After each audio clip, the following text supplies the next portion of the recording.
ተቃዋሚዎች ያወደሱት የምርጫ ሂደት። በቦምብ ፍንዳታ ሰዎች ተጎድተዋል። ህዝብ ላይ የተጠመደው ሴራ መከነ። ኢትዮጵያ እየመረጠች ናት። ኬንያ 13% ኤሌክትሪክ ኃይል ከኢትዮጵያ ታገኛለች። 143 የምርጫ ጣቢያዎች ተዘግተዋል።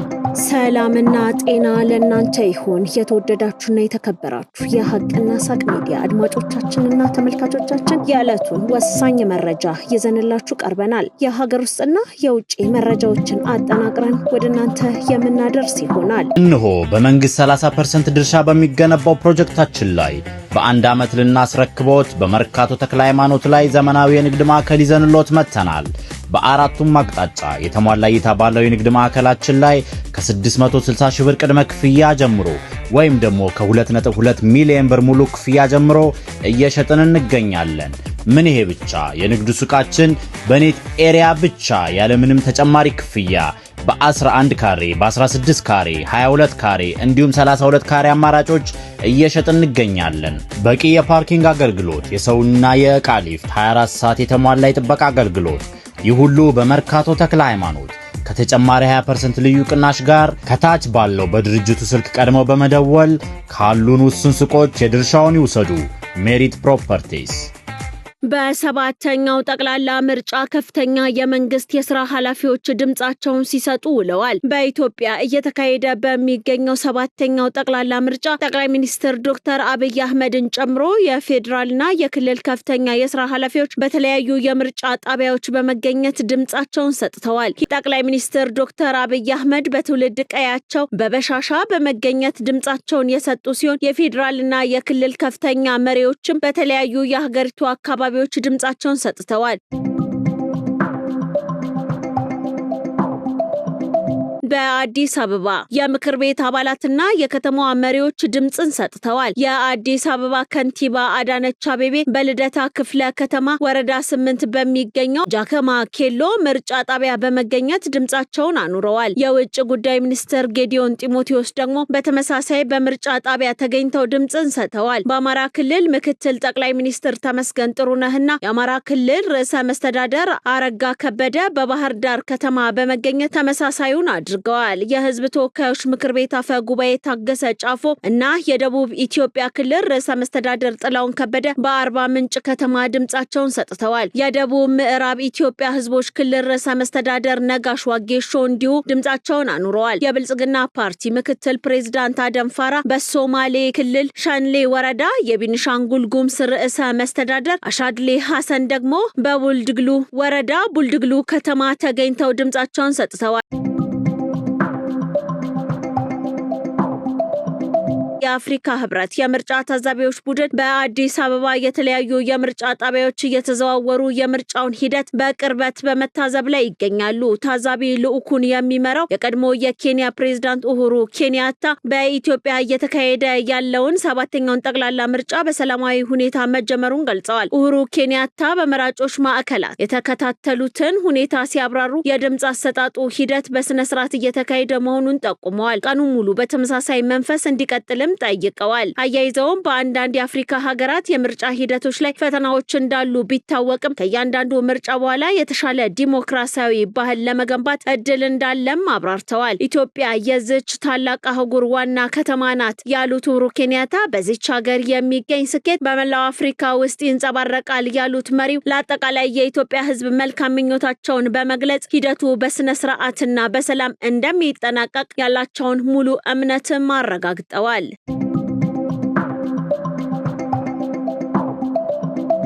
እስካሁን በመላ ሀገሪቱ ባለው የምርጫ ሂደት ችግር እንዳላጋጠመ አረጋግጠናል ሲሉ የኢዜማ መሪ ተናገሩ። የኢዜማ ፓርቲ መሪ ኢዮብ መሳፍንት በቂርቆስ ክፍለ ከተማ ወረዳ 9 የምርጫ ጣቢያ ተገኝተው ድምጽ ሰጥተዋል። የኢዜማው መሪ እስካሁን የምርጫ ሂደቱ መልካም መሆኑን ገልጸው የሚያጋጥሙ ችግሮችን ለመፍታት ማዕከላዊ የፓርቲ ቢሮ ማዘጋጀታቸውንም አብራርተዋል። እስካሁን በመላ ሀገሪቱ ባለው የምርጫ ሂደት ችግር እንዳላጋጠመ በሪፖርቱ አረጋግጠናልም ብለዋል።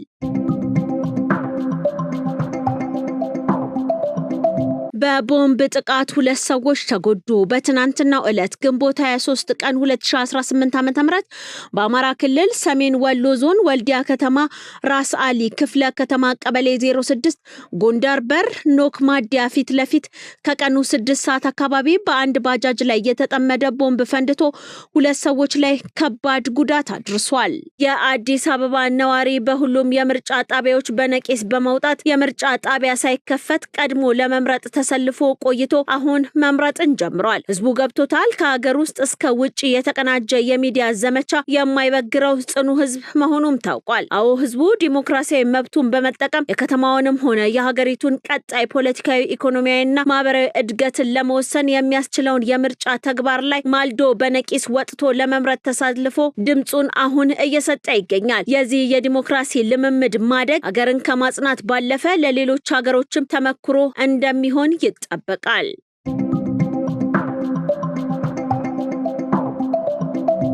አስክሬንን በቤት ውስጥ አስቀምጠው ለምርጫ የወጡት የቤተሰብ አባላት የላቀ የዜግነት ቁርጠኝነት ተምሳሌት። በሰሜን ሸዋ ዞን ሲያደብርና ዋዩ ወረዳ አባያ ቀበሌ እጅግ ልብ የሚነካና ታላቅ የዜግነት ኃላፊነት የታየበት ክስተት ተመዝግቧል። ልጃቸው በሞት የተለየባቸው ቤተሰቦች አስክሬን በቤት አስቀምጠው 7 የቤተሰቡ አባላት በማለዳ ወደ ምርጫ ጣቢያ አምርተዋል። በቦታው የነበረው ማህበረሰብም ለሀዘናቸው ጥልቅ ክብር በመስጠት ሰልፍ ሳይጠብቁ ቅድሚያ ሰጥቷቸው ድምጻቸውን ከሰጡ በኋላ ወደ ለቅሶ ቤታቸው ተመልሰዋል። ይህ ተግባር ህዝባችን በምርጫው ሂደት ላይ ያለውን ጽኑ እምነትና ለሀገሩ ያለውን የላቀ ክብር በተግባር ያረጋገጠበት ሕያው ምስክር ነው ሲሉ አስተያየታቸውን የሰጡ ምክትል ጠቅላይ ሚኒስትር ተመስገን ጥሩነህ ናቸው።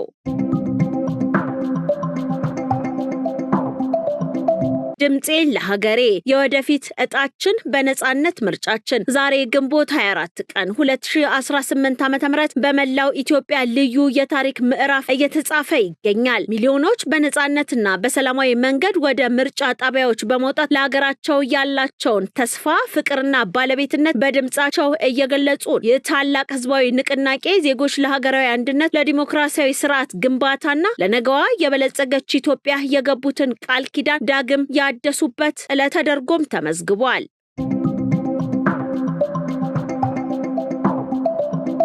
የፌዴራል ፖሊስ አባላት ድምጽ እየሰጡ ናቸው። የህግ የበላይነትን ከማስከበር ተልዕኳቸው ባሻገር የመምረጥ ዲሞክራሲያዊ መብታቸውን በመጠቀም የፌዴራል ፖሊስ አባላት ድምጻቸውን እየሰጡ ይገኛሉ። በዚህም መሰረት በአዲስ አበባ ከተማ ልደታ ክፍለ ከተማ ወረዳ 8 በሚገኘው የጀነራል ጃገማ ኬሎ ምርጫ ጣቢያ የፌዴራል ፖሊስ አባላት ድምጻቸውን ሰጥተዋል።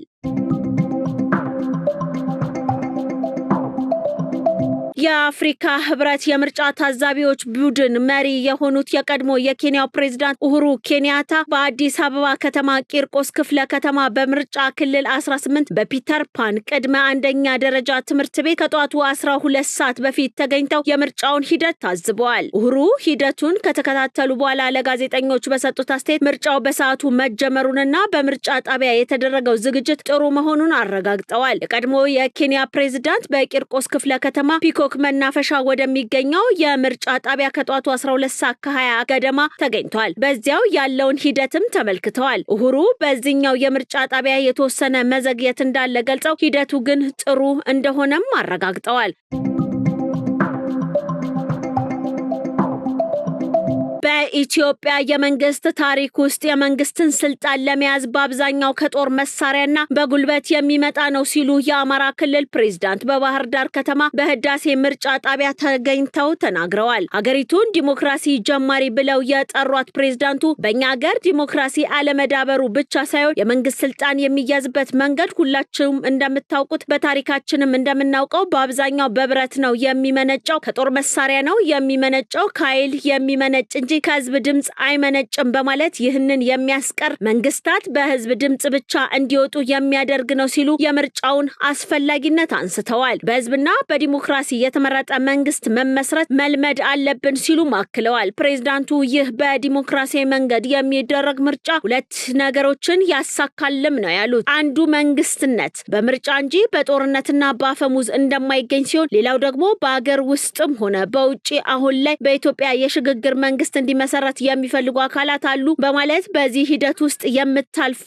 ከሆነ ኢትዮጵያ የጸና መንግስትና ስርዓት አይኖራትም በማለት ተናግረዋል። በአማራ ክልል በጸጥታ ስጋት ምክንያት በ8 የምርጫ ክልሎች ምርጫ የማይደረግ ሲሆን በክልሉ የሚካሄዱት በትጥቅ የታገዙ ግጭቶች መቀጠላቸውን በሚመዘገብበት ወቅት ነው 7ኛው ጠቅላላ ምርጫ እየተካሄደ የሚገኘው።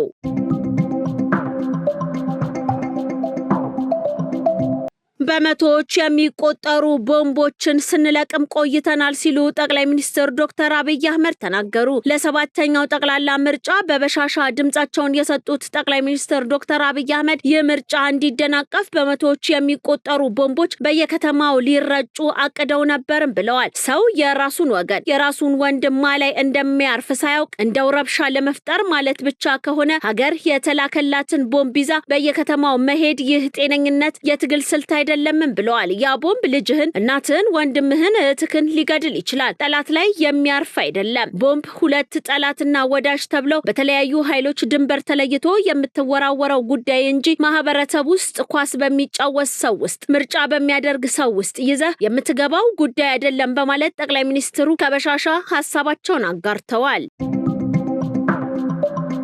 143 የምርጫ ጣቢያዎች አልተከፈቱም። በጸጥታ ችግር ምክንያት 143 የምርጫ ጣቢያዎች በዛሬው ዕለት አለመከፈታቸውን የኢትዮጵያ ብሔራዊ ምርጫ ቦርድ አስታወቀ። በኦሮሚያና በአማራ ክልል በተወሰኑ ቦታዎች የድምጽ መስጠት ሂደቱ ከተጀመረ በኋላ የተቋረጠባቸው የምርጫ ጣቢያዎች እንዳሉም ቦርዱ ገልጿል። ቦርዱ ይህንን ያስታወቀው ዛሬ ሰኞ ግንቦት 24 ቀን 2018 ዓ.ም ከጠዋቱ 12 ሰዓት ጀምሮ እየተካሄደ ያለውን 7ኛው ጠቅላላ ምርጫ በተመለከተ በሰጠው መግለጫ ነው።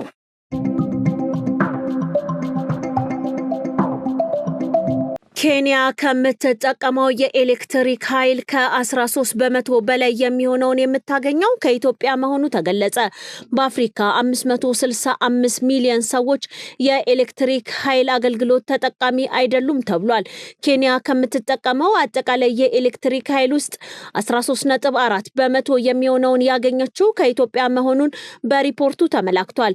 የአፍሪካ ልማት ባንክ ግንቦት 20 ቀን 2018 ዓ.ም ይፋ ባደረገው እንደ ኤሮፓያን አቆጣጠር የ2026 ዓመታዊ የልማት ውጤታማነት ግምገማ ሪፖርት ኢትዮጵያ በአፍሪካ ውስጥ ተጽዕኖ ፈጣሪ ከሆኑ ቀጠናዊ የኃይል አቅራቢ አገሮች መካከል አንዷ እየሆነች መምጣቷን በመግለጽ በሌላ በኩል አህጉሪቱ በከፍተኛ የኤሌክትሪክ ኃይል እጥረት ውስጥ እንደምትገኝም ተጠቁሟል። በሌላ በኩል አህጉሪቱ በከፍተኛ የኤሌክትሪክ ኃይል እጥረት ውስጥ እንደምትገኝም ተጠቁሟል።